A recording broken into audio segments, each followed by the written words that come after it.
Le pont maudit va disparaître. À Gênes, en Italie, le démantèlement du pont Morandi, dont l'effondrement en août avait fait 43 morts, a commencé.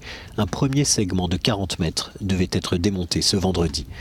Une portion pour l'instant symbolique sur les 1000 mètres de béton et d'acier qui doivent être déposés. Des centaines de personnes aspirent maintenant à un retour à la normale le plus vite possible.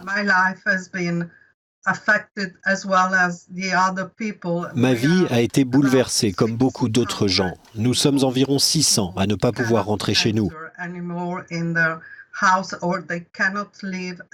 Nous n'avons eu que quelques heures pour prendre nos affaires après l'effondrement du pont et depuis, impossible de rentrer chez nous.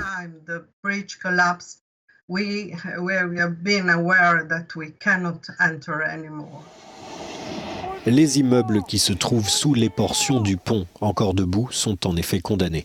Le démantèlement du pont, réalisé avec les mêmes grues qui avaient servi au redressement du Costa Concordia, est très délicat. Des dizaines de milliers de tonnes de béton doivent être déposées de près de 50 mètres de haut. Les travaux de démolition, nous dit notre correspondante, devraient s'achever en juin ou en juillet de cette année. Mais la construction du nouveau pont n'attendra pas l'été. Elle commencera en avril et devrait s'achever dans 12 mois.